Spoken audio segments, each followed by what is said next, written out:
Ok, pues buenas noches, tardes, días, según corresponda. Eh, en esta ocasión voy a conversar con un viejo amigo que es Dante Nogués. El día de anteayer, cuando le pregunté a Dante cómo le gustaría que lo presentara en esta conversación, eh, me dijo él de manera muy erudita y en plan de broma que le gustaría que lo presentara como un flaneur, ¿no? Como un paseante, un callejeante, sí, un callejeante sin lugar al que llegar, ¿no? Sí, sí, sí. Un caminante sin rumbo. Eh, Todos recordamos, ¿no? La revalorización que a partir de la obra de Baudelaire hace Walter Benjamin de esta figura, ¿no? La figura del flaneur junto con la del dandy, pues es de las preferidas de los estetas Uh-huh. franceses del siglo XIX.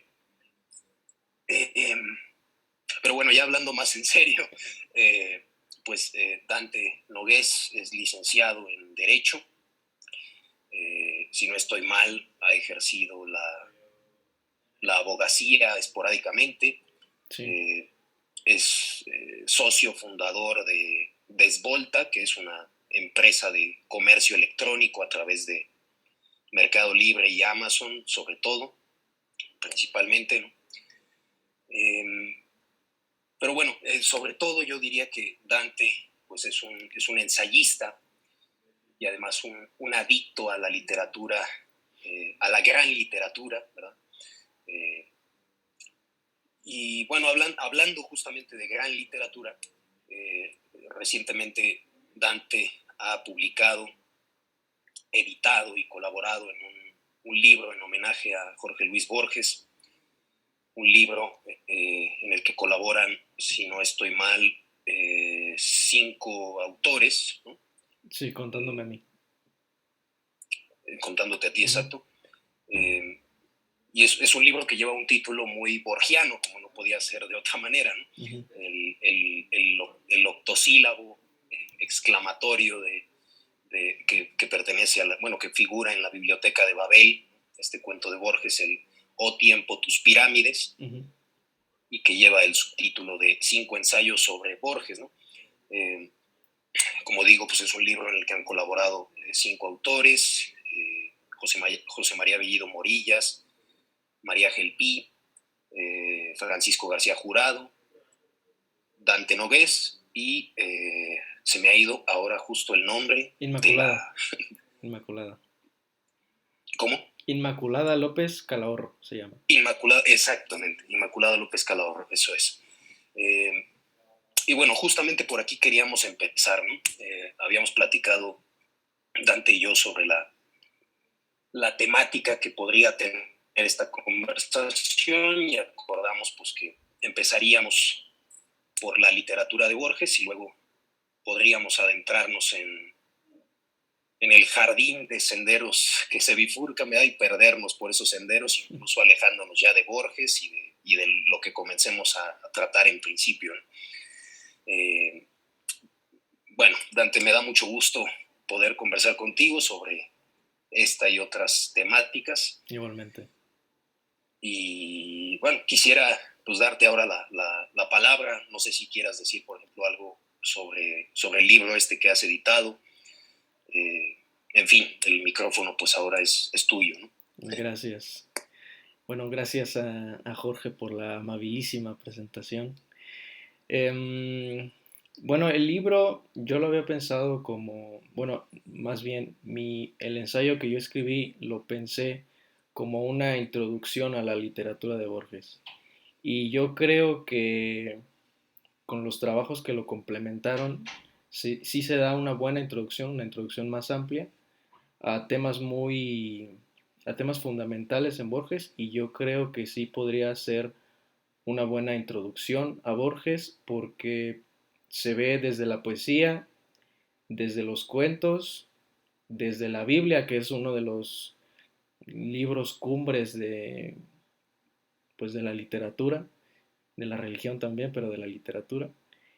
Y también se ve, Inmaculada tiene un texto muy detallado, muy erudito, muy de especialización, pero que aún así es digerible para quienes apenas estén introduciendo en su literatura, y yo creo que con ese texto también se puede dar una visión más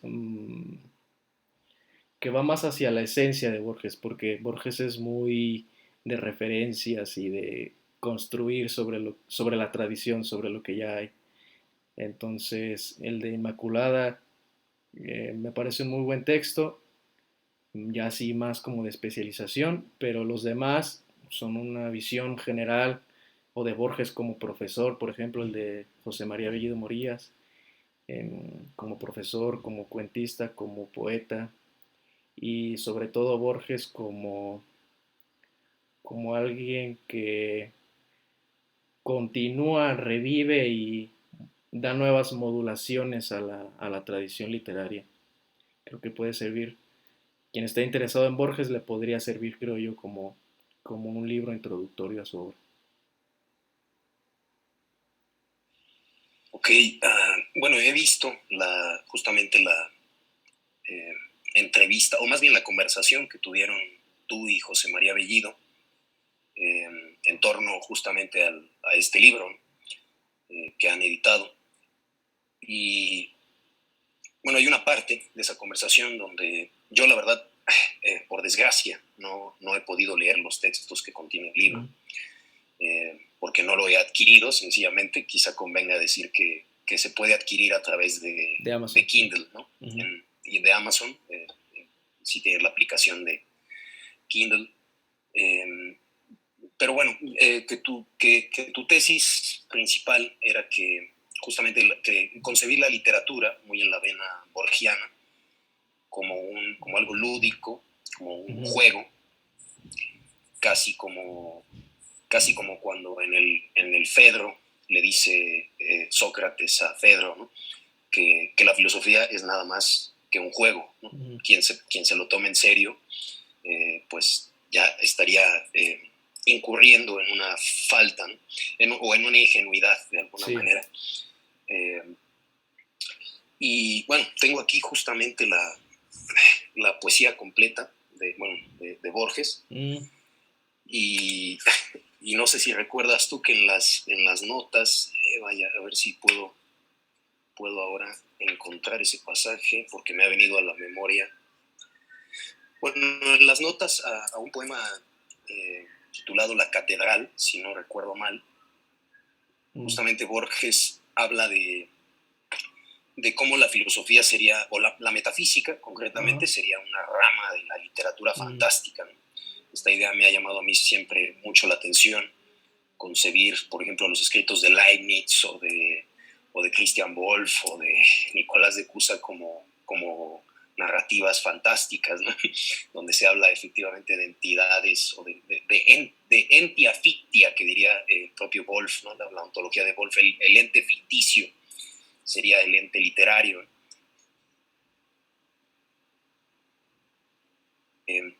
Y justamente a partir de esta concepción tuya de la literatura como pues como un juego, algo lúdico, algo que no habría que tomarse en serio, ¿qué pensarías tú de concebir la filosofía justamente también de esta manera? O la metafísica concretamente, porque la filosofía, pues... Bueno, realmente yo más bien cuando he hablado de la literatura o incluso de la filosofía de esa manera ha sido más bien haciendo eco de lo que dice Borges. O sea, yo creo que para leer a Borges hay que hacerlo desde sus propias premisas. No es tanto algo que yo sostenga, aunque sí podría ver la manera de hacerlo, sí podría de alguna forma empatizar con lo que dice Borges, pero cuando lo he dicho así más de manera más tajante ha sido porque más bien repetía lo que dice Borges. Ahora, eso de ver a la metafísica como literatura, mmm, que sí que es una idea muy repetida en Borges, yo la descubrí en el libro de ensayos Discusión, Ahí tiene un ensayo donde habla de cómo creo que Spinoza es el literato mayor de la historia.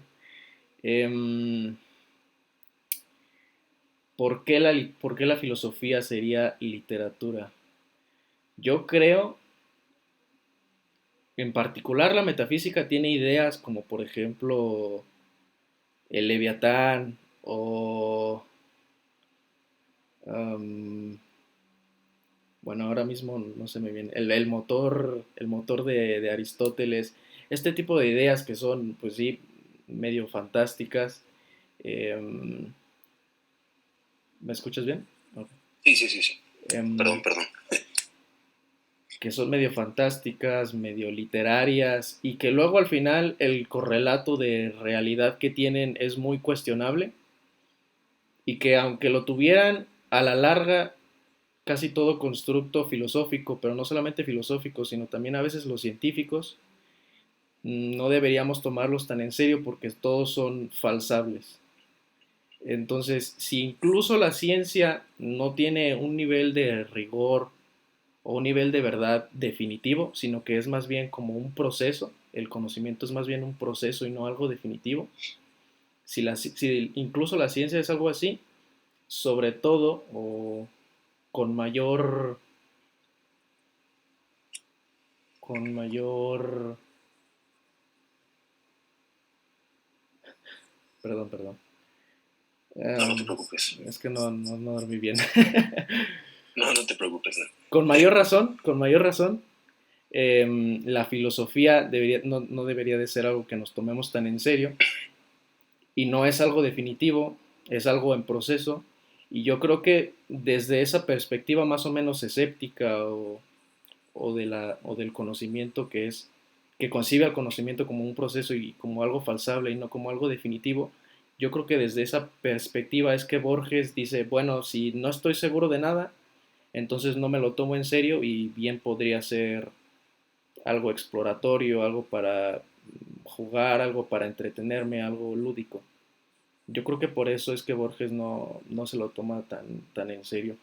No es muy clara la visión, la cosmovisión que tenga Borges, porque además va cambiando a lo largo de toda su obra, pero lo que sí se alcanza a ver ya en su madurez es que es muy escéptico de casi todo.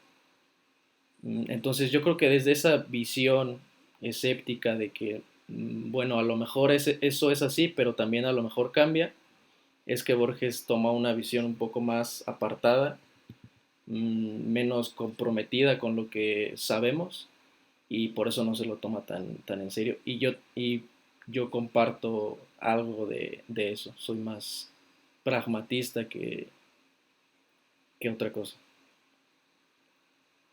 ¿Ok? Mm, bueno, sin duda,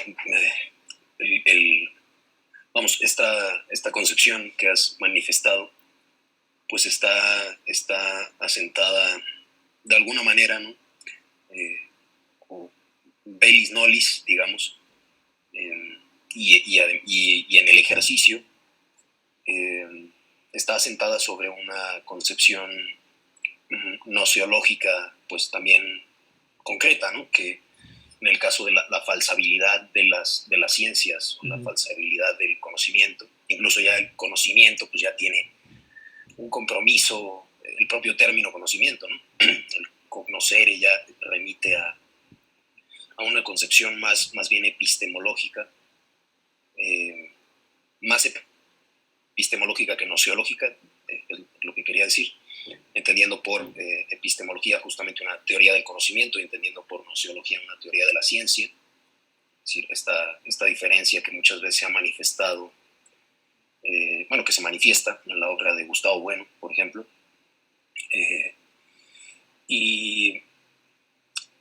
vamos, que incluso concibiendo los entes, eh, la filosofía como consistiendo en una especie de literatura fantástica, porque son las palabras literales Ujú. de Borges, ¿no? Porque literatura sí que es, ¿no? nadie va a negar que la filosofía está, Sí, sí, sí. está manifestada a través de la literatura, por supuesto, pero una literatura fantástica, es decir, como si leyéramos a Julio Verne casi, ¿no? Cuando leemos el Leviatán de Hobbes, como decías tú, o la metafísica de Aristóteles, ¿no? Sin duda el primer motor inmóvil o el acto puro podría ser un ente ficticio, considerado como tal, pero quiero decir que no está, que esta visión pues no está exenta de un cierto tipo de teoría de la ciencia. Decías lo de la falsabilidad, pues Popper, ¿no? Popper sería el principal referente, Lakatos también, en fin, pero es decir, no se puede deshacer del todo, incluso en este escepticismo llevado al límite, ¿no? Profesado además con,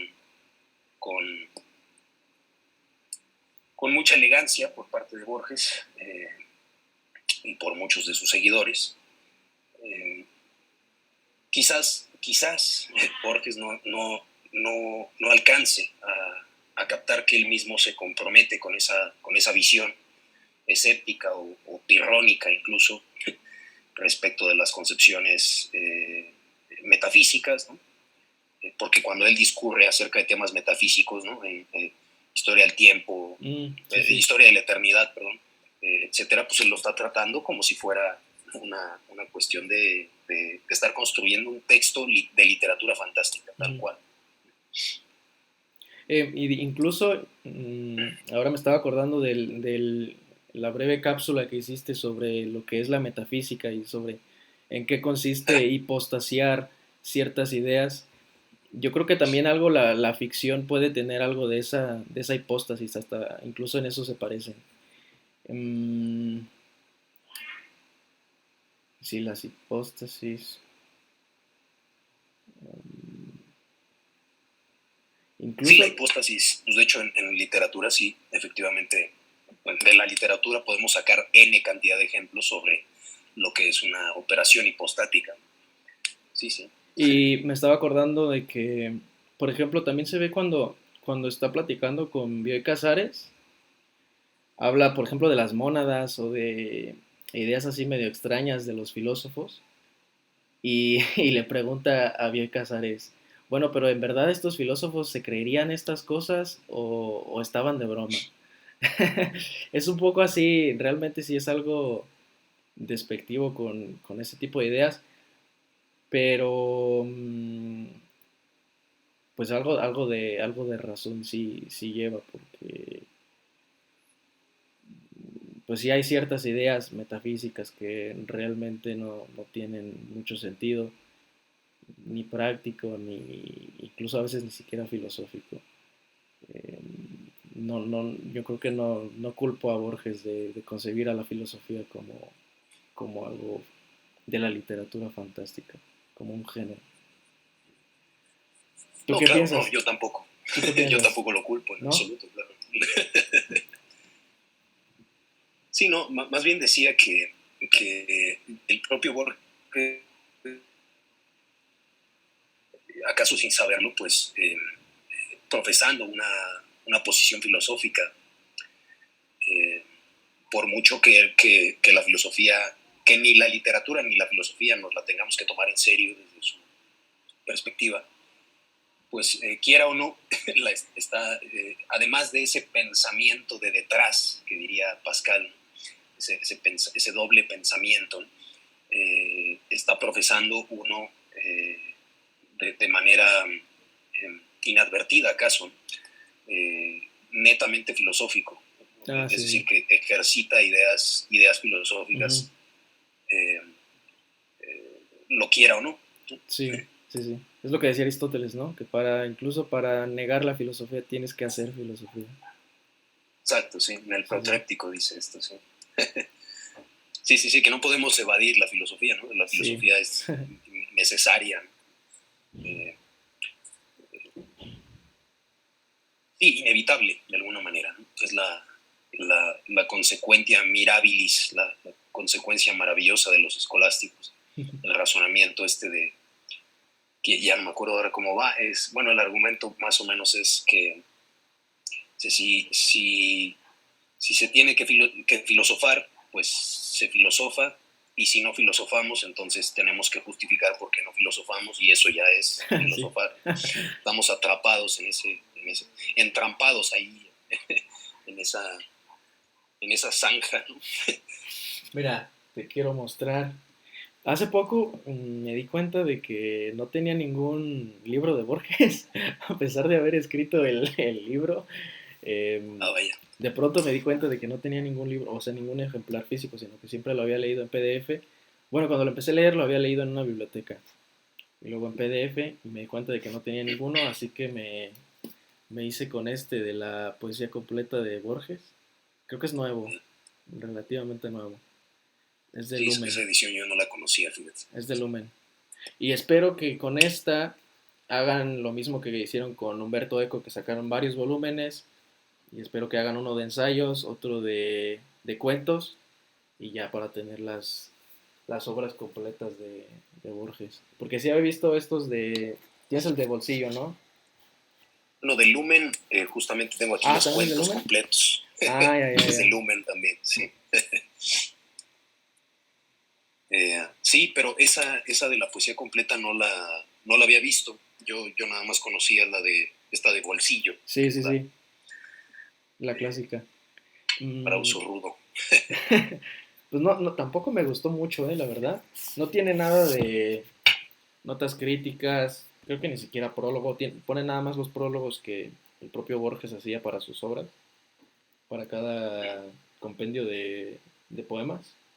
Pero así como un aparato crítico, una introducción, no le agregaron nada, solamente los compilaron y ya. Si le quitas la sobrecubierta, la verdad no me gustó cómo hicieron la pasta dura. Tiene este color vaya, ya. La tipografía no es muy bonita. Pero bueno, sí, hay varios poetas que están antologados en esa misma colección, ¿no? Si no estoy mal, porque me sonó mucho la cubierta, justamente. Tengo uno ahí de Yates, ya. Que justamente tiene esta misma tipografía. Oh, ya. Sí, no es muy, estéticamente no es muy no. valorable.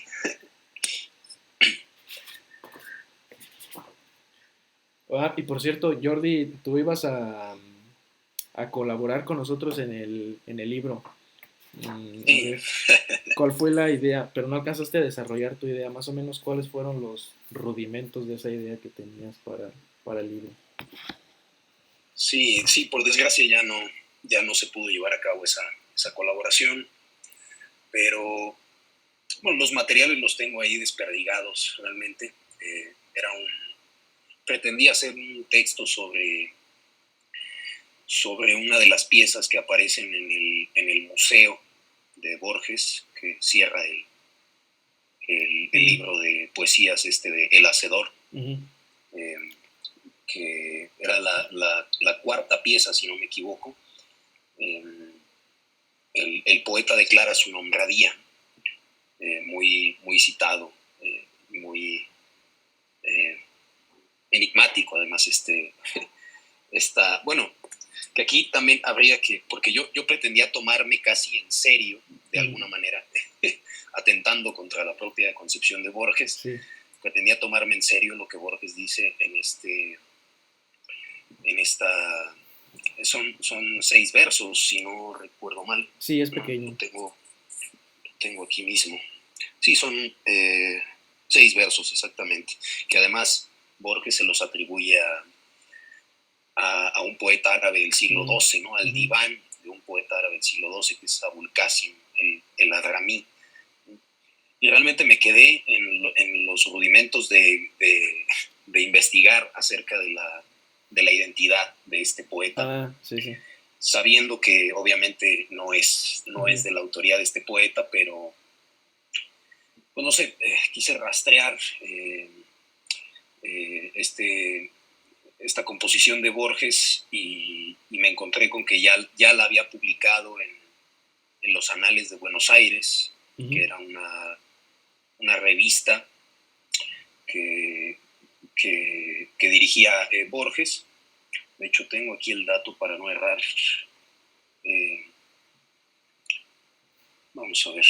Sí, publicó esa composición bajo un seudónimo que era B. Lynch Davis. Ya. Sí, sí. Que esa revista de los Anales de Buenos Aires fue fundada y dirigida por el mismo Borges. Y entre marzo y diciembre de 1946,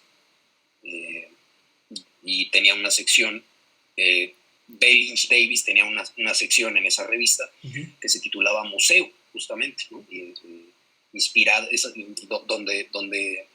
donde presentaba diversas piezas breves, poemas o algunos textos como del rigor en la ciencia, por ejemplo, textos de naturaleza breve, pero muy, muy conceptuosos, imitando el Museum Clausum de Thomas Brown.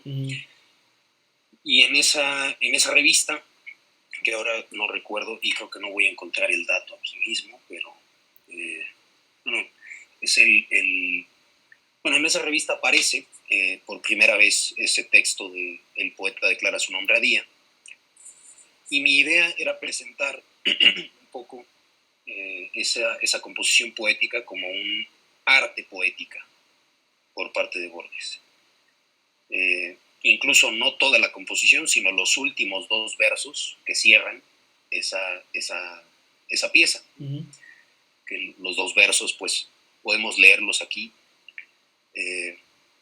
Bueno, podemos leer la composición completa, ¿no? El círculo del cielo mide mi gloria. Las bibliotecas del oriente se disputan mis versos. Los emires me buscan para llenarme de oro la boca. Los ángeles ya saben de memoria mi último ségel.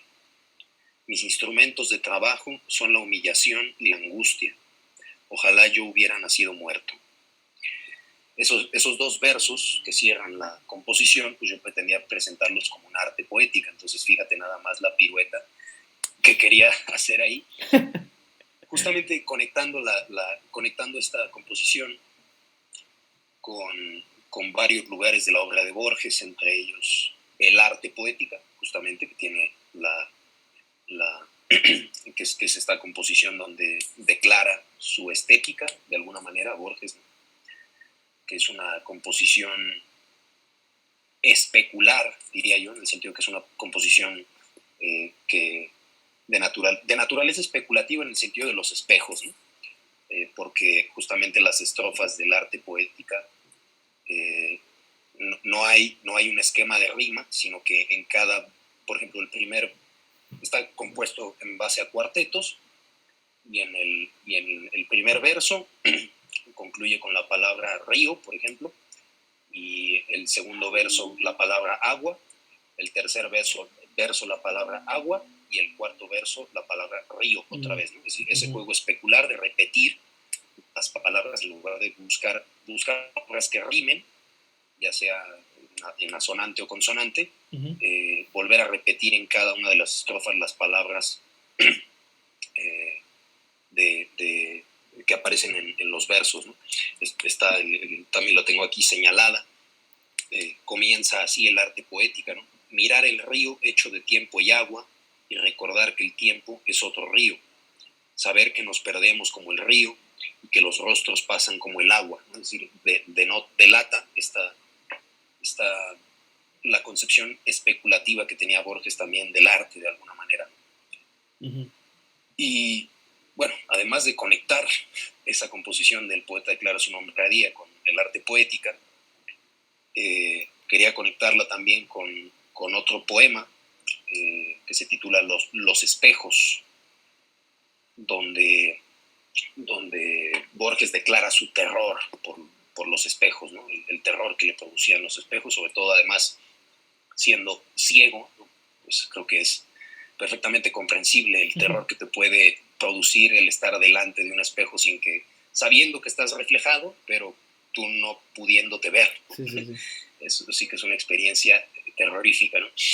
Pero, bueno, en ese poema de los espejos, el último cuarteto, no es cierto, no es el último cuarteto, es más o menos a la mitad del poema, dice Borges hablando de los espejos: infinitos los veo, elementales, ejecutores de un antiguo pacto, multiplicar el mundo como el acto generativo, insomnes y fatales, ¿no?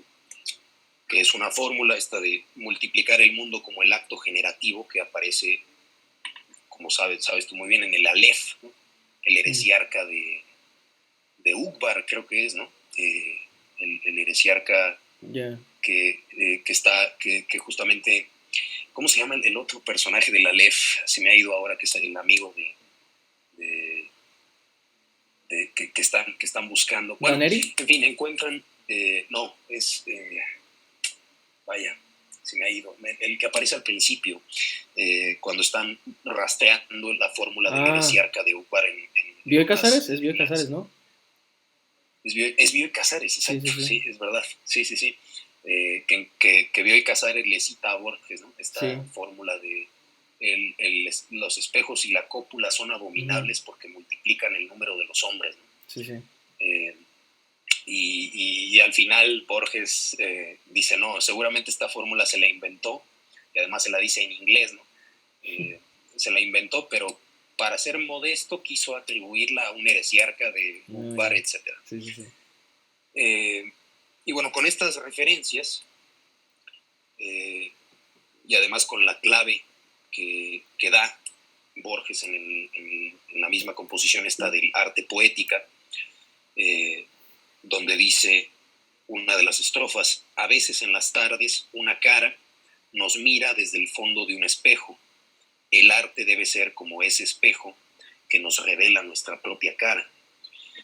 Es decir, el arte es efectivamente es concebida como un espejo, como una actividad especulativa.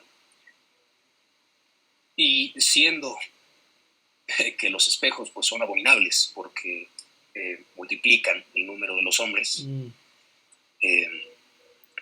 e incluso nos multiplican a nosotros mismos, ¿no? Como lo que decía Porfirio en la vida de Plotino, aquello de que Plotino no quería ser retratado, no quería ser puesto en efigie en una escultura porque decía, no, es que eso sería hacer una imagen de otra imagen. O sea, hacer la imagen de una imagen. Entonces, bueno, conectando todo esto, y como ves, pues lo estoy diciendo así con un desparpajo tremendo, porque te digo que no preparé nada, pero conectando todas estas referencias, quería yo concebir esa composición de El poeta declara su nombre a día como una especie de palinodia que haría el poeta para pedir perdón por haber escrito, ¿no? Es decir, los instrumentos de trabajo del poeta, del escritor, son la humillación y la angustia, y el siguiente verso nos delata que eso no ha valido la pena, ¿no? Es decir, ojalá yo hubiera nacido muerto, ojalá no hubiera yo hecho toda esta no me hubiera enfangado en esta faena de multiplicar, ¿no? Como el acto generativo, como la cópula, multiplicar entes que de por sí son ya irreales, ¿no? De alguna manera, es decir, el arte lo que haría sería reflejar los entes. No de un modo mimético, no como si fuera la famosa tesis aristotélica de la mímesis, ¿no? Sino, bueno, en fin, esa era un poco la idea general. Sí. No sé a ti qué te parezca, tú que conoces la obra de Borges mejor que yo seguramente, porque yo me centré realmente en estas composiciones y poco más, ¿no? Ya entiendo la esencia de lo que querías decir, sí. Pero nunca lo había visto de esa manera, nunca me había fijado en ese detalle, en esos textos un poco más pesimistas de Borges. Me acordé creo que es un epílogo, alguno de sus textos en el que Borges dice que el escritor va escribiendo sobre diferentes cosas y a lo largo y al terminar su vida se da cuenta de que en su obra encuentra el dibujo de su rostro o algo así. Pero eso de que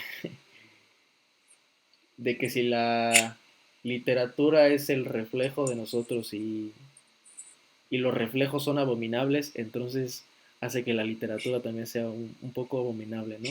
Nunca lo había visto de esa manera, pero lo que podría decir es que Borges tiene como muchas etapas y muchas facetas también. Por ejemplo, tiene una faceta ultraísta, una un poco barroca, em, y lo complicado es cuando quieres, bueno, no sé cuál haya sido no sé si solamente lo querías presentar como un descubrimiento, o si a partir de ahí quisieras tomar eso como una premisa para hacer alguna interpretación de la idea que Borges tiene de la literatura. Pero el problema cuando queremos fijarnos en algo en específico de Borges, como por ejemplo esa parte de que para Borges la literatura es abominable según esa faceta, el problema es que tiene muchas otras facetas que se contradicen o que son distintas a esa, ¿no? Em, una barroca, una ultraísta, una medio criolla, medio argentinista, patriota, ¿no? Y al Bufarda, final, ¿no? sí, sí, sí. Incluso, sí. Pero bueno, incluso un poco tomando partido este, por la tesis que tú presentas es la literatura sí le parecía en cierta manera abominable, lo suficiente como para todos esos libros que escribió en su juventud, comprarlos y luego quemarlos. Eran tan abominables que los compraba y los quemaba, todo lo que podía encontrar. Em, pero sí, está interesante este descubrimiento que hiciste. Mm, Sí, fíjate, más que un descubrimiento, es una cosa heurística pero casi de exégesis personal, ¿no? Porque sí, estaba yo muy metido con la fórmula esta de Sófocles, de los coros de Sófocles y de Teognis de Megara y ujú, el Eudemo de Aristóteles, la fórmula esta de lo mejor de todo es no haber nacido y una vez nacido, yacer bajo una espesa capa de tierra tumbado, ¿no? Entonces, en ese momento estaba leyendo en paralelo ambas cosas ah, ya, y ya, quise hacer sí, fue más bien, no quisiera presentar una idea de la literatura por parte de Borges ya, ya, con ya, esa interpretación, sí, porque sería tanto como hacer lo mismo con Schelling respecto a la filosofía, ¿no? O sea, como decías tú, Borges pues tiene sí, sí, sí, cuantas facetas, ¿no? Con Schelling, si quisieras dar una definición este, precisa de la concepción que tiene el de la filosofía a partir de una sola de sus composiciones e incluso conectando unas cuantas de sus composiciones, pues también sería una sí, locura, ¿no? Entonces no pretendía en absoluto ya, ya, hacer una idea global, ajá, sí, presentar una sí, idea global de la literatura por parte de Borges. Simplemente era este sí, juego otra vez, ¿no? sí, sí, sí. Literario, ¿no? Y Pero bueno, qué lástima que no se pudo publicar, a ver si después hacemos algo con ello. entonces esto también de mejor hubiera sido mejor nacer muerto, también es una idea que se repite a lo largo de la historia. Porque a Borges también le gusta mucho como recuperar ese tipo de ideas que a lo largo de la historia hay varias personas que la modulan de alguna manera. Como que le gusta recuperarlas y darles otra nueva modulación. Sí, fíjate, yo en este trabajo pretendía también hablar de esto, es decir, de cómo, bueno, la fórmula de ojalá hubiera nacido muerto, o sea, porque en todo caso ya estarías nacido por lo menos en el vientre de tu madre, ¿no? Y habrías, una vez nacido, una vez salido del vientre de la madre, morir, ¿no? Lo más pronto posible. Apenas entrando a la vida ya ser muerto, ¿no? Pero, bueno, no ser muerto, morir, porque ser muerto sería que alguien te asesinara. Bueno, en cualquier caso, es igual. pero creo que la fórmula difiere, ¿no?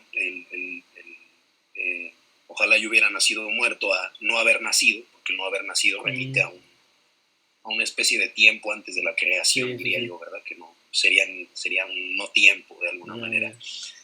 Sería como el antequam, el antes de la creación del que se horrorizaba San Agustín, ¿no?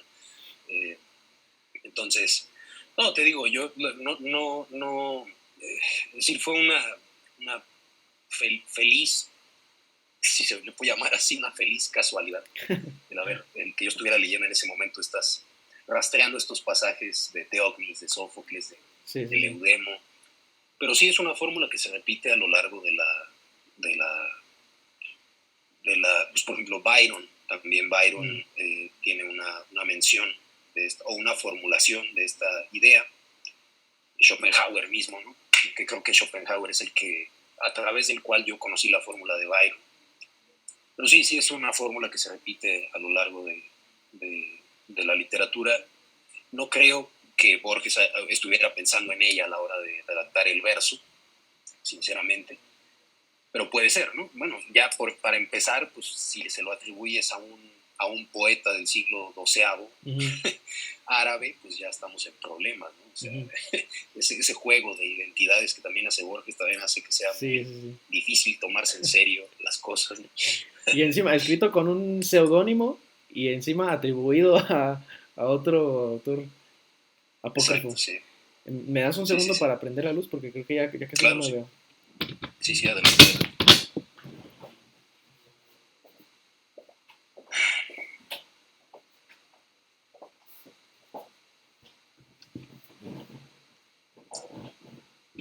Pero entonces al final no pudiste rastrear a quién podía referirse con ese nombre. No, fíjate que sí. ¿Sí? Sí, no llegué a una conclusión definitiva, eso tendría que hacerlo un arabista, pero justamente, en el texto decía que este autor, Abul Qasim el Hadrami, era un autor presuntamente apócrifo, y decía que era presuntamente apócrifo porque, tratándose de Borges, pues no era obviable la condición ficticia del poeta en cuestión, ¿no? Porque incluso en esa misma revista, donde aparece por primera vez en ese número de la revista donde aparece por primera vez el poeta declara su nombre a día, en la página siguiente aparece un poema de un diván que Borges le atribuye al Tanabí, un poeta, pues el más renombrado poeta árabe del siglo X, que sí pertenece, que efectivamente es una traducción que hace, no sé si la hace Borges o no sé por qué operaciones aviesas la haya vertido al español, pero sí es una composición también muy breve que dice: el caballo, el desierto, la noche me conocen, el huésped y la espada, el papel y la pluma. Entonces, no era obviable la condición apócrifa de ese poema del poeta declara su nombre a día. Sin embargo, yo encontré que algunas fuentes identifican a Abul Qasim el Hadrami con el lazarillo, ¿no? el guía de ciego, de un poeta árabe al que le apodaban el ciego de Tudela, que es Al-Ama al-Tutili, y justamente a Abu Qasim le habrían apodado el bastón de ciego, justamente porque era el lazarillo el ciego de Tudela, y el nombre de Abul Qasim habría sido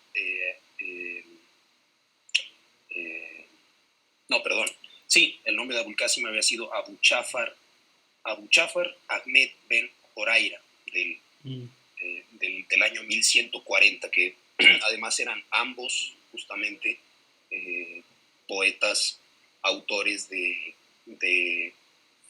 composiciones poéticas bajo la forma del segel, justamente o de la muashaja, que es, sí, la muashaja, esta forma poética clásica de la literatura persa, hebrea, árabe.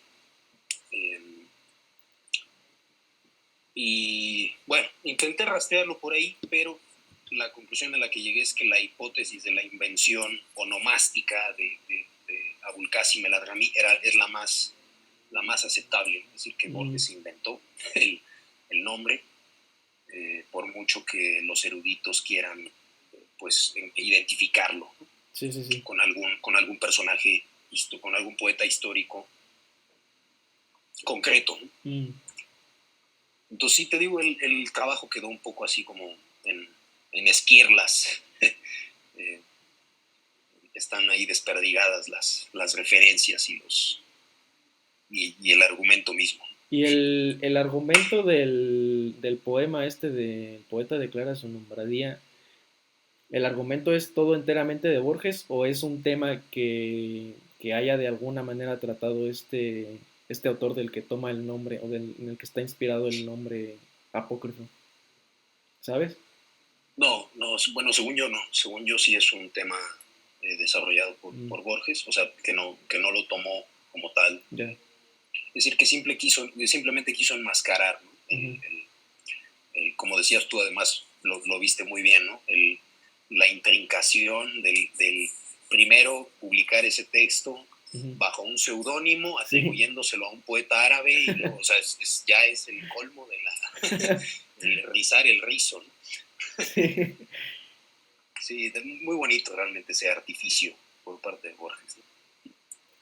Porque también, por ejemplo, con el Pierre Menard, en su tiempo hubo quien leyó el cuento y quien creyó que sí existía un autor francés verdaderamente con ese nombre y se volvían locos intentando encontrarlo. Y Borges le platica a Bioy Casares que precisamente eligió ese nombre porque no es un Pedro Pérez, pero es un nombre lo suficientemente creíble como para generar algo de ambigüedad, hacer creer al lector que sí existía, que puede ser que sí haya existido alguien con ese nombre. Le gustaban Exacto, también sí. esos Sí, sí, juegos sí. ambiguos a Borges. Bueno, esos Sí, el artificios artificio. literarios, más bien. Ok, sí. No, digo, el artificio es impecable, o sea, la credibilidad puede ser total, ¿no? Y la credulidad incluso, ¿no? Casi podía pasarnos como una anécdota que le sucedió a Beckett, ¿no? A Samuel Beckett, que yo la leí en la biografía esta que hizo Cronin que se titula El último modernista, donde cuenta ahí que Beckett llegó un día a hablar sobre un autor que no existía frente a un montón de eruditos y todos dijeron, vaya, y todos fingieron conocerlo, ¿no? O sea, todos fingían que sí conocían, pero realmente el autor del que estaba hablando Beckett se lo estaba inventando. Podía suceder de esa manera, ¿no? Y este seudónimo de Borges lo hacía también para hacer parodias o algo así, porque creo que tiene uno como Suárez Lynch, y creo que era un personaje que también se inventaron él y Bioy Casares y escribían algo así como parodias, me suena, no sé. Sí, sí, sí. No, sí, exacto. De hecho, según yo, el B. Lynch Davis es como una derivación del B. Suárez Lynch. Ah, ya, ya. Pero el B. Suárez Lynch, según yo, encubría tanto a Borges como a Bioy Casares. Ajá, sí, Y sí. el B. Lynch Davis era solamente Borges. Sí, sí, sí. Ya, ya. No, sí eran buenos para confundir al lector y al... Es un atentado contra los eruditos todo ese juego Sí, sí, sí. de nombres y de seudónimos. Peor todavía que Pessoa, ¿no? O sea, Ah, sí, sí, peor sí. que los heterónimos de Pessoa ya. Oye, y Pessoa, hace poco estaba leyendo un nuevo libro que sacó Acantilado creo que se llama Escrito sobre genio y locura, algo así. Y en ese habla Pessoa de sus, no sé cómo les llama, seudónimos o heterónimos. Son heterónimos, sí. Heterónimos. Y creo que bueno, decía que tenía como diferentes estados mentales y como que se psicoanaliza él en una carta y dice que tenía diferentes estados mentales y que con cada estado, cuando se sentía de una determinada manera, adoptaba un cierto heterónimo, ¿no? ¿A ti qué tal Sí, te sí, sí. parece la... ¿Has leído a sus Es, heterónimos? Yo solamente he leído al Suárez.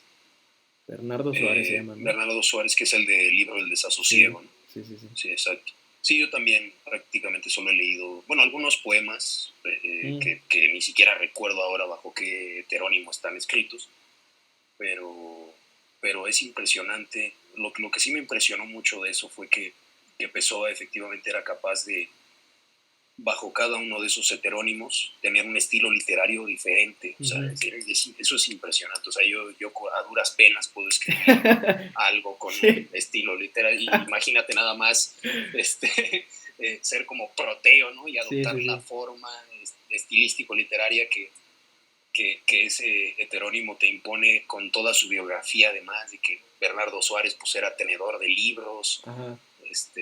trabajaba creo que en un despacho de Sí, sí, contaduría. sí, Es sí. una que La biografía, es ¿no? Se las sí, inventa sí, sí. también. Pero no sé Es, si, a ver, no sé tú qué pienses. No sé si realmente Pessoa se tome en serio eso de que tiene diferentes estados mentales y algunos problemas psíquicos, o si sea algo medio irónico de él, así como un personaje que, así como algo para, pues un juego, igual que Borges, ¿no? Que cada personaje sea como un juego. ¿Crees que se lo tome en serio o crees que sea medio irónico? me acordaba de este poema justamente empezó a que, que es muy citado y de hecho no me acuerdo ahora cómo va literalmente. Dice algo así como el poeta es un fingidor.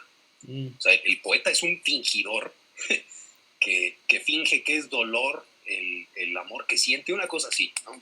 Creo que no es amor la palabra que usan, no recuerdo, pero en cualquier caso el hecho de que el poeta es un fingidor, entonces podríamos de ahí deducir que efectivamente Pessoa pudo muy bien jugarnos una sí, broma tanto como Borges, ¿no? es Tan, posible, sí. con la misma alevosía además. Ay, así es tremendo el, todo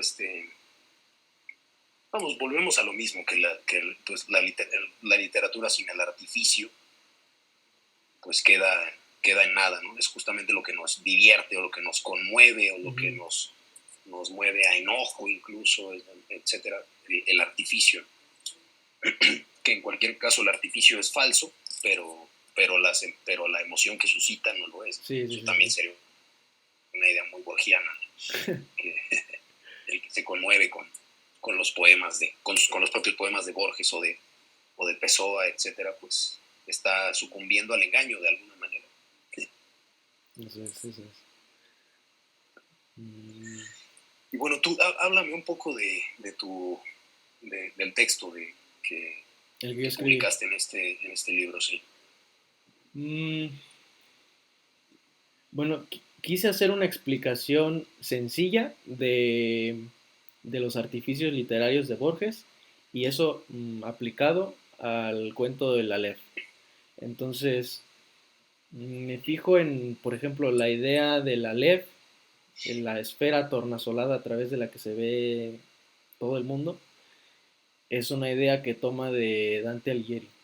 Bueno, la fuente así más clara principal es Dante Alighieri, aunque él dice que cuando estaba escribiendo el Aleph em, tenía poco tiempo que había leído un cuento de Wells, se llama El huevo de cristal, el huevo de cristal. Y es un huevo a través del cual no recuerdo bien el cuento, pero es un hombre que tiene como una tienda y se encuentra un huevo de cristal y se metía abajo de su escritorio en la oscuridad, sacaba el huevo de cristal y a través de él podía ver a los habitantes de Marte. Entonces decía que tenía poco tiempo que había leído ese cuento y que lo había inspirado también para escribir el Aleph. Pero en el Aleph está la clara referencia a Dante Alighieri, Daneri y Beatriz. Entonces, la literatura de Borges, más bien Borges siempre hace eso en su literatura, como de sugerirte ciertas ideas, ciertas referencias, y si tú las investigas descubres muchas cosas que te pueden aclarar cómo funciona la literatura de Borges. Entonces, ves el nombre de Daneri y de Beatriz, y la idea del Aleph, ¿no? Entonces lees la Divina Comedia porque pues Dante Alighieri, ¿no? Te refiere a la Divina Comedia y en algunos versos del Paraíso te das cuenta de que hay muchas esferas y que Dios es una esfera que te resplandeciente, que te encandila, ¿no? Entonces la idea es muy parecida, también la idea es muy parecida a lo de Wells, aunque lo de Wells creo que nada más lo menciona en el epílogo, no está en el cuento.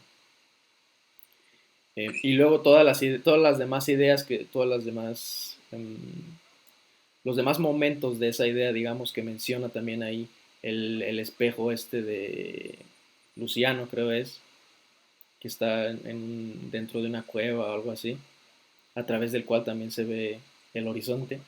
Y yo agrego uno que no lo menciona Borges y no estoy seguro de si alguna vez haya leído Borges este texto, pero es el de Alonso de Ercilla, se llama, ¿no? Creo que sí se llama así. Escribió o escribe en unos versos en los que sale una poma a través de la cual también se ven todos los horizontes. Una manzana a través de la cual se ven todos los horizontes.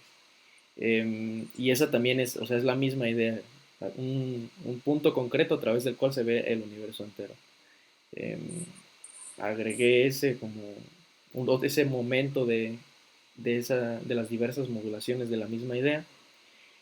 Y bueno, esa idea de los precursores o de la historia de las ideas que se van repitiendo y modulando, de las pocas metáforas, dice Borges que la historia de las ideas es la historia de la distinta entonación de unas cuantas metáforas, y eso está muy, muy claro en su literatura. Entonces un poco retomo esa idea, la explico, cómo funciona en ese cuento, y, y agrego algunos detalles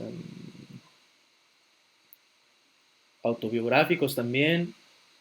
Bueno, digo que, por ejemplo, de la Aleph, yo no sé a quién se refiere a Borges cuando habla de Beatriz. Porque en el cuento sale Borges y salen Daneri y Beatriz. Yo realmente no sé a quién si se refiere a alguien, quizás se refiere o quizás no. Pero si se refiere a alguien, no sé a quién se refiere cuando habla de Beatriz o de Daneri.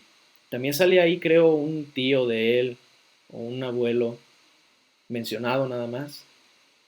Y sale, por ejemplo, el libro que escribió pero que nunca publicó, Los naipes del Taur, sale mencionado creo ahí, que compite con este... Es Daneri, el poeta Daniel. medio barroco, ¿no? Sí, el Medio raro. barroco que quiere justamente hacer lo mismo en el poema que lo que Sí, Borges ve en el Aleph, ¿no? sí, O ya, sea, ya. que en el poema se vean todas.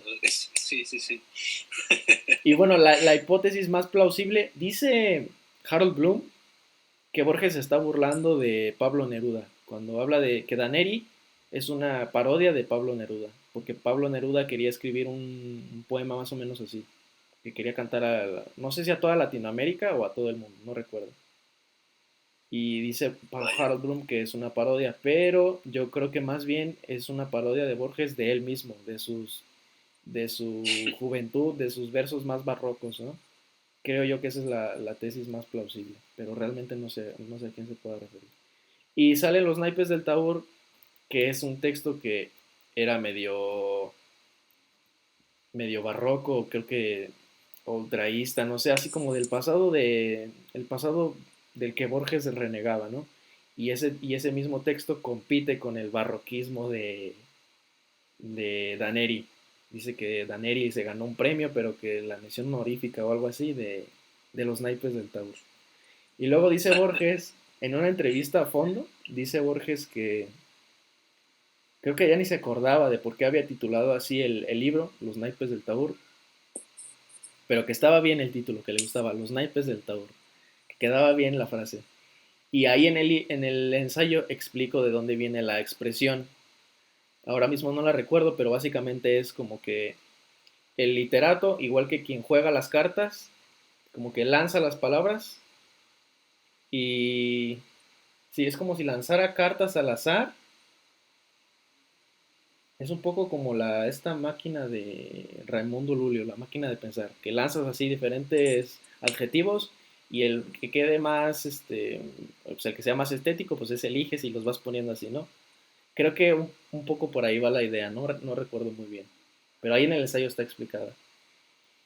Y entonces decía que los detalles autobiográficos, como por ejemplo lo de Beatriz, de ellos no podemos hablar porque no hay una referencia así bibliográfica que nos permita hacerlo. Pero hay otras obras de Borges que sí nos lo permiten hacer, como por ejemplo el poema Everness, que habla igual habla de espejos, ¿no? Los miles de reflejos que entre los dos crepúsculos del día tu rostro fue dejando en los espejos. Y solo una cosa no hay, es el olvido. Entonces, el tema del poema es evidente. Pero, o sea, el tema principal, el tema evidente, el tema explícito, lo podemos entender. Pero no queda claro para nosotros de la sola lectura del poema si Borges está refiriendo a alguien en concreto cuando dice tu rostro fue dejando en los espejos. Los miles de reflejos que tu rostro fue dejando en los espejos. Entonces, hubiera podido ser como el Aleph, que no sabríamos a qué se refiere, que es una ambigüedad y que no podemos resolver, pero tenemos una conversación de Bioy Casares que nos permite saber que Borges sí se refería a una persona, que el tema del poema escondido, que el tema escondido del poema es que no podía olvidar a una mujer a la que le propuso matrimonio y que cuando lo hizo, ella le dijo que le había sido infiel, que no se podía casar con él porque le había sido infiel. Entonces dice Borges, yo me sentía como que no podía olvidarla, como que la veía en todas partes y por eso empieza, solo una cosa no hay, es el olvido. Sí, porque además sigue, ¿no? Sé que en la eternidad perdura y arde Sí, sí, sí. lo mucho y lo precioso que he perdido. Exacto, Sí, sí. sí, sí. No, fíjate, sí, yo no Entonces, sabía eso. hay ciertas obras de Borges que nos permiten hacer esa interpretación autobiográfica, pero cuando no, es mejor callar sobre ello y ceñirnos a lo que hay en el texto, lo evidente, como todo esto de los naipes del Tabur, el Dante Alighieri, todo eso, y sobre lo autobiográfico, pues es mejor callar si es que no estamos seguros o si es que no realmente no lo sabemos. Y, y hay otro poema, creo que es el poema de los dones, si no recuerdo mal, en el que dice Borges, no recuerdo bien el verso, pero creo que hay una mujer que me duele en todo el cuerpo, algo así. Y también ese verso se refiere a la misma mujer que le había sido infiel. Esos dos poemas están referidos ahí. Pero lo podemos saber y lo podemos interpretar de esa manera porque hay un registro bibliográfico que nos permite decirlo, ¿verdad? Pero sí, no es pura, no es una hipótesis ahí Sí. lanzada al tuntún, ¿no? Sí. Y Y a propósito de esto, ¿podrías tú decir algo respecto a, bueno, es que estas cuestiones me recordaron el poema este de 1964, donde ya no recuerdo cómo empieza, ya no seré feliz, o ya, algo así, ¿no? a ver, es que no me Te acuerdo han de eso. dejado. Lo podemos buscar. Sí, sí, vaya, no puede ser que no me acuerde. ¿Cuál es tu duda Eh, sobre ese poema? ¿Si se refiere a no, alguien? si se refiere a alguien en ese poema o simplemente es un poema de desamor, una pieza literaria ahí Eh, construida. pues yo creo que, ya lo encontré. Yo creo que sus poemas de desamor sí Ah, son... ya recordé, ya recordé. Ya no es mágico el mundo, te han dejado. Mm, Ya no contemplarás la clara luna ni los lentos jardines, ya no hay una luna que no sea espejo del pasado. Ese es el... Sí, sí, sí, que prácticamente está ahí cortándose las venas, ¿no? Por una mujer que lo ha dejado. no sé, ese no lo he estudiado ese. Pero yo creo que sus poemas de desamor sí son, sí tienen dedicatoria, digamos. Yo creo que sí, la mayoría de ellos, si no es que todos. El de su gato también tiene dedicatoria, por ejemplo. Es verdad, Eh, sí. yo creo que eso sí, esos poemas más sentimentales, yo creo que sí tienen un rastro autobiográfico, claro. Y también creo que en el Aleph, no es cierto, es en Everness. En Everness, cuando están hablando de Everness con Bioy Casares, le dice a Bioy Casares, ¿habrás notado algunas referencias a nuestros paseos por no sé dónde? Pero pues esas referencias por los paseos, pues no sabemos cuáles sean. Más bien, esas referencias a nuestras conversaciones cuando paseamos por no sé dónde.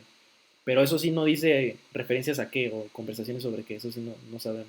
Pero hay otras referencias, por ejemplo, hay autobiográficas escondidas que no sabemos a qué se refieren también.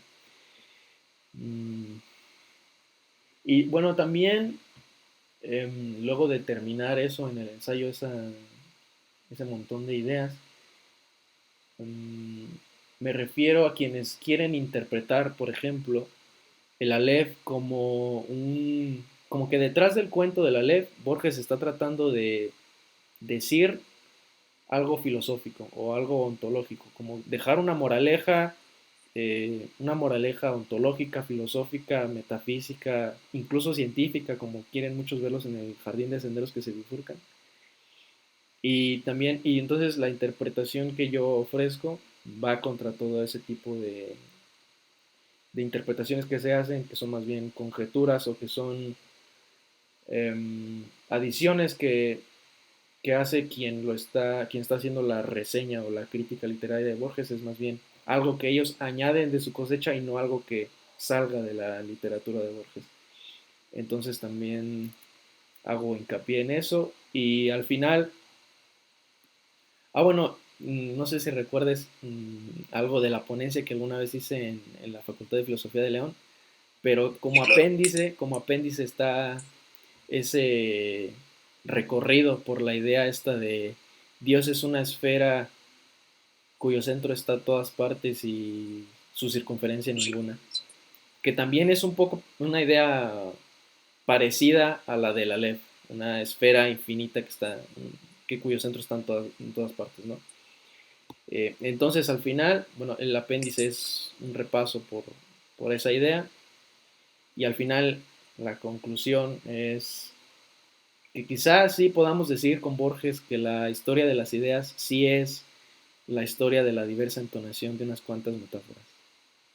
Y que es muy... Lo que Borges nos descubre es esa perplejidad de que a pesar del paso de los años sigamos siempre repitiendo las mismas ideas, aunque les cambiemos un poco, siguen siendo las mismas. Que por cierto, esta idea del universo esférico también está en la cosmología. En la cosmología moderna, los cosmólogos se preguntan si la geometría del universo es plana, es toroidal o es esférica. Todavía no lo averiguan, pero la posibilidad de que nuestro universo sea efectivamente esférico sí la están contemplando los cosmólogos. Entonces, esa idea de los cosmólogos no estoy diciendo que salga sí, son presocráticos ya. Sí. de la tradición literaria o filosófica, pero la perplejidad es que a pesar del paso de los años sigamos repitiendo esa idea, sea por los medios que sea, pero seguimos pensando casi igual. Y bueno, ese es el resumen del texto que publiqué. Y hago hay unas notas en las que recomiendo bibliografías sobre buenos lectores de Borges que descubren cosas mmm, bastante eruditas o bastante detalladas y especializadas, acertadas de Borges, y otra lista de autores, o más bien de críticos, de académicos, que lo leen como les da la gana, básicamente, eh, de personas que hacen conjeturas o que dicen que Borges es el padre de la física moderna o cosas así. Una breve advertencia de que hay que evitar ese tipo de interpretaciones de Borges, que no hay que tomarse tan en serio ni hay que poner cosas en Borges que no están ahí. Entonces ese es más o menos Sí, sí. el resumen. Y ahora me estoy acordando de una crítica que siempre me hace reír, o bueno, de la que siempre me acuerdo mucho, que es justamente del Pierre Menard. Um, hay un artículo, creo que se publicó no sé, es que cuando yo leía a Borges, me leí también los acervos que hay de ciertas revistas de filología de algunas universidades. Y creo que este es de la Complutense de Madrid. Hay un Ok. artículo, o sea, este artículo pasó una revisión y está en un acervo académico de una universidad de cierto prestigio, ¿no? Y lo que dice este crítico es que, bueno, se puso a leer el Pierre Menard y ves que cuando Borges está hablando del autor, dice, pues este escritor es conocido por sus escritos sobre tales temas y hace como una lista con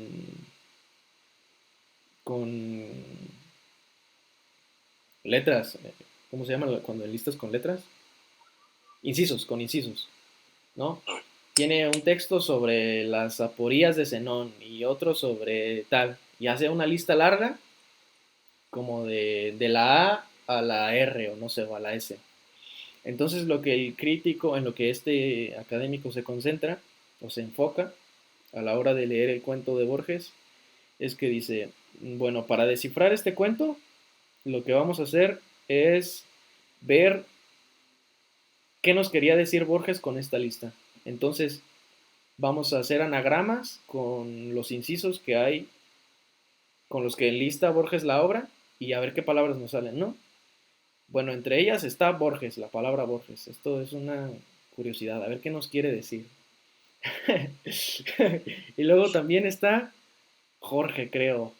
Y, y si le agregamos esta, pues y a lo mejor nos dice esto. Entonces, básicamente el artículo es esta persona poniéndose a hacer anagramas o a formar palabras con los incisos, con las letras que Borges ofrece en los incisos, a ver si algo nos quería decir Borges con ellos.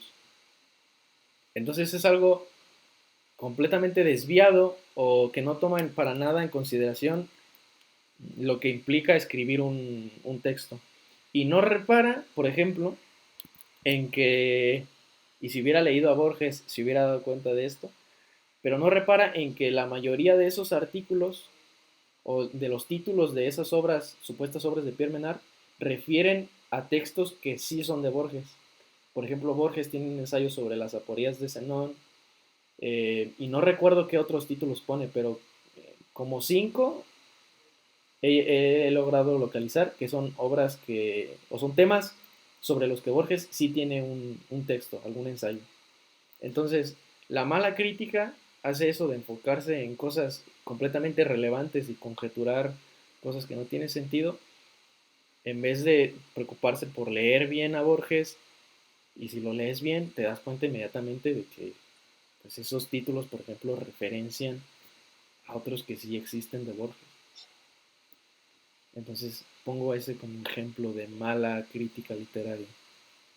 Y creo yo que por eso, por todas estas pistas que estoy diciendo, creo yo que los lectores que no conocen bien a Borges o que apenas están adentrando pueden más o menos orientarse, guiarse sobre cómo adentrarse en el estudio de Borges, ¿sí?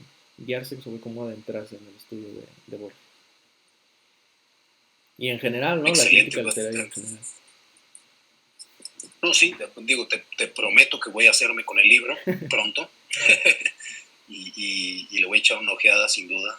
Bueno, voy a dar una atenta lectura a tu texto porque me parece muy, muy atinado, sobre todo esto que dijiste antes de que querer sacar lecciones, ya sea morales, ya sea ontológicas, Mm, metafísicas, etcétera. Sería un poco como, bueno, hice la analogía, sería un poco como lo que le sucedía a Beckett, mm, mencionándolo de sí, nuevo, con el Esperando a Godot, ¿no? Es el que Beckett ya, decía, no entiendo por qué la gente hace tan complicado algo que es tan sencillo, ¿verdad? sí, Es decir, querer sacarle punta a algo que en realidad es romo, en ajá, realidad es chato, sí, es sí, decir, sí, sí. no hay mayor misterio. No quiero decir que no sean textos muy profundos y de los que puedas sacar interpretaciones, pues, eh, casi herméticas, ¿no? Pero por ejemplo, esto que decías que los malos críticos se concentran en detalles nimios, en Ujú. detalles, en ponerse a hacer anagramas con los incisos, etcétera, pues eso sí ya es una labor más bien, ya no de un amor a la literatura, sino como aquello que decía Alfonso Reyes, del que está condenado, ¿verdad? Pegado a dedicarse a eso sin, sin el componente hedónico Sí, sí, sí, sí. de placer que hay en esta labor. Que se me fue lo que te iba a decir. Em,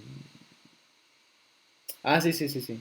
Sobre esto de sobreinterpretar. Bueno, también si las personas o los críticos que hablan de moralejas o de lecciones filosóficas, físicas, científicas en Borges, también no sostendrían eso si leyeran un poco más a Borges, porque la clave siempre es leer un poco más a Borges antes de hablar de él, ¿no?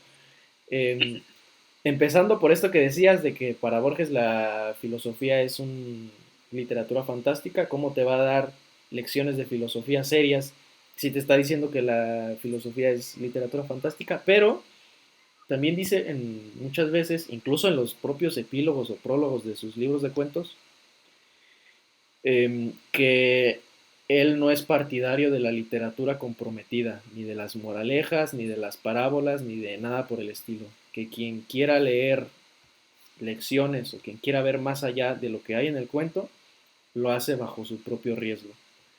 Entonces, mm, incluso cuenta anécdotas de cuando creo que en clase alguien o alguien, no, más bien alguien entrevistándolo le preguntaba, maestro, y cuando utiliza esta palabra o cuando utiliza esta expresión, está intentando representar la filosofía idealista de no sé qué cosa, y le dice Borges, pues no, sencillamente estoy utilizando esa palabra o esa expresión porque así me salió, porque me da la gana, ¿no? O sea, la literatura o la escritura no es tan intencional como quieren ver algunos críticos, así como en una frase ya está compendiado un montón de cosas, la intención del escritor es sugerir toda una filosofía, ¿no? Pero no solo en una frase, sino, por ejemplo, lo del jardín de senderos que se bifurcan, si alguien se tomara también la molestia de leer un poco más a Borges, se daría cuenta que Borges de ciencia, o más bien en concreto de física, lo único que sabía, según sus propias palabras, era usar el barómetro.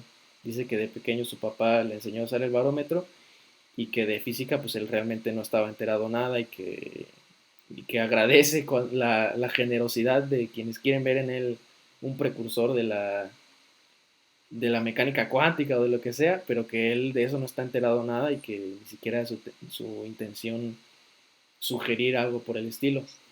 Aunque bueno, y lo más natural siempre también hay que, ya una cuestión más de sentido común, si Borges se pasa la vida entera entre libros literarios, lo más natural es que en su literatura exprese lo que hay en esa literatura. O sea, por mucho que te esfuerces, tu literatura queda supeditada a tu experiencia vital, ¿no? No puedes hablar de cosas que no viviste o que no conoces.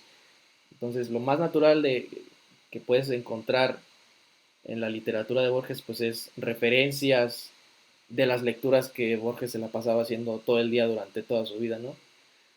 Y por cierto, el del jardín de senderos que se bifurcan, Borges no, como digo, no hizo nada de ciencia y solamente sabía usar el barómetro. Entonces, ya en principio, decir que Borges es precursor de la mecánica cuántica pues no queda.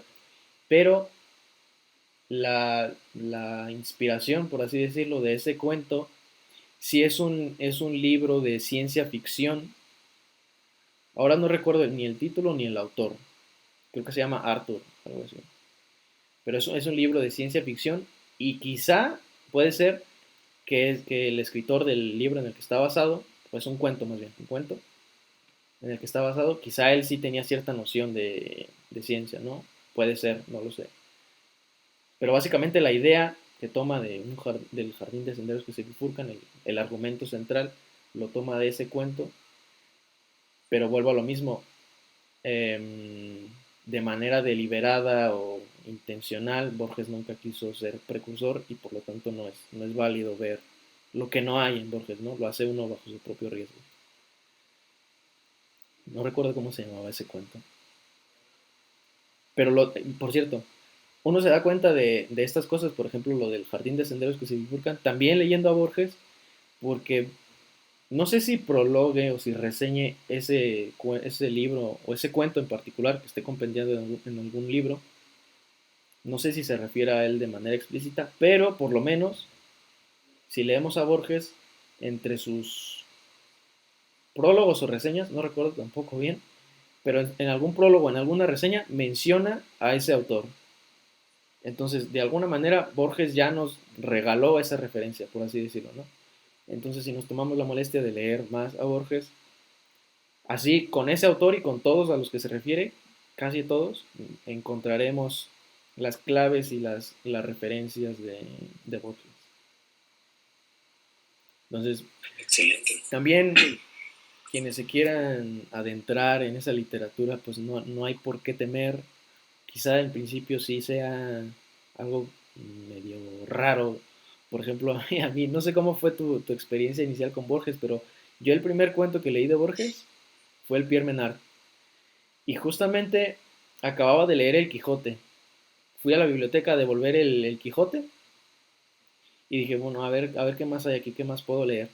Y vi el libro Ficciones de Borges, creo que ahí es donde está el Pierre Menard, ¿no? Me acordé que me habían recomendado bueno, que me habían recomendado a Borges. Vi el libro Ficciones, lo ojeé un poco y ahí Pierre Menard, autor del Quijote. Ah, bueno, pues voy a leer a ver qué dice Borges del Quijote. No acabo de leer el Quijote, ni modo que no lo entienda. Entonces leo el cuento y no entiendo nada, no me quedo así como de ¿qué pasa aquí? Entonces me lo llevé a casa y ya leyéndolo más, es que fui empezando a entenderlo. Pero entonces, lo que quiero decir es, mm, muchos autores en principio pueden resultar algo dificultosos, pero con algo más de lectura, una biografía, alguna reseña, ya uno se empieza a adentrar y no es necesario tampoco ser un erudito para poder leer a Borges, sino que uno, su propia obra te va a ir orientando sobre cómo interpretarlo y qué es lo que realmente quiere decir. Entonces, no hay que tomárselo tan en serio, ni hay que creer que es algo solemne por encima de nuestras posibilidades, sino que hay que tomarlo como un pasatiempo apto para cualquiera, incluso Borges. Cualquiera podría leerlo y quien necesite una guía, pues ahí está mi texto para ayudarle.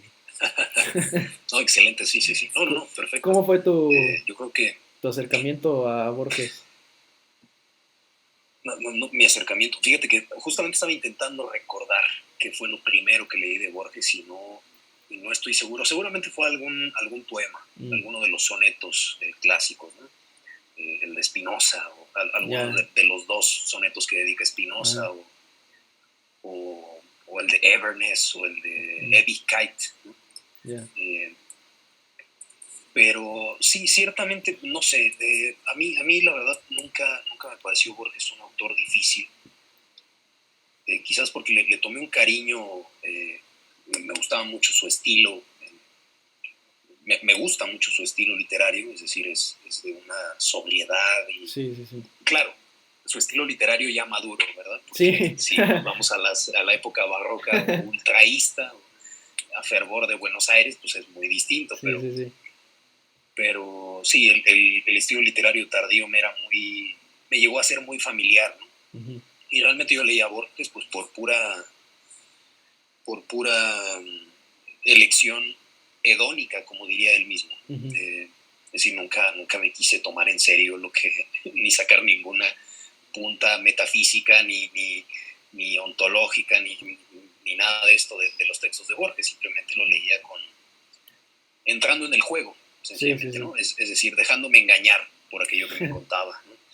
Entonces, sí, vamos, me parece una virtud, pues esto que señalas en tu texto, ahora que me lo cuentas, sobre simplemente que el propio Borges te da las claves de cómo interpretar sus textos, y que no hay necesidad de ir a buscar en las cuevas en las cuevas del erudito para encontrar el sentido, ¿no? Sí, sí, sí. Obviamente, pues sí que hay, ¿no?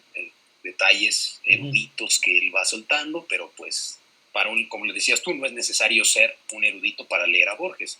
Simplemente se necesita tener pues una cierta formación literaria.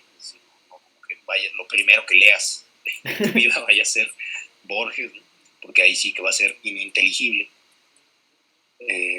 Como si lees a Reyes por primera vez, pues si te habla Reyes de la Ilíada y te habla de la Divina Comedia y te habla de etcétera, pues evidentemente vas a decir, bueno, no entiendo los mitos de los que me está hablando, las referencias, pero es muy placentero realmente leerlo cuando ya tienes esa formación previa, ¿no? Y bueno, al parecer la conversación nos ha llevado de nuevo, como al principio, a la entrada del jardín de senderos que se disfruta. No sé, Dante, si quieras agregar algo más o quieres dejarlo por aquí o cómo le hacemos. Me acabo de acordar que realmente ese no fue mi primer encuentro con Borges. Mi primer encuentro con Borges, no sé si tú conozcas a un tuitero que se llama, o que se hacía llamar Oxímoron. No. Guso Macedo, o Guso Macedo, no sé si te suene. ¿Tampoco? No.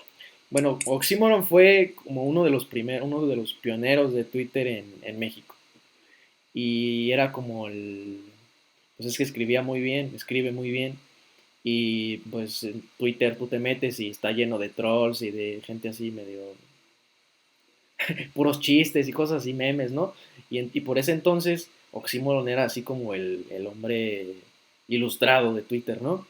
Y era muy respetado. Y en algún momento, incluso respetado por los trolls, ¿eh? Así, era un pionero de Twitter, respetado por los trolls, por los de chistes, por todos.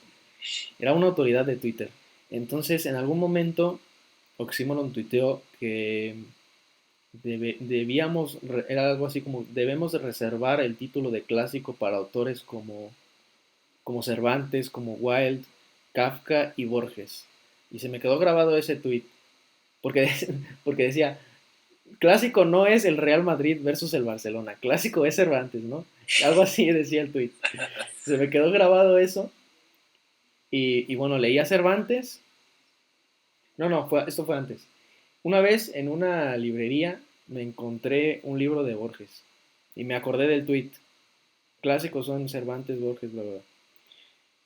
Y me fijo en la contraportada y dice, a Borges le gustan los espejos, los laberintos y no sé qué cosas.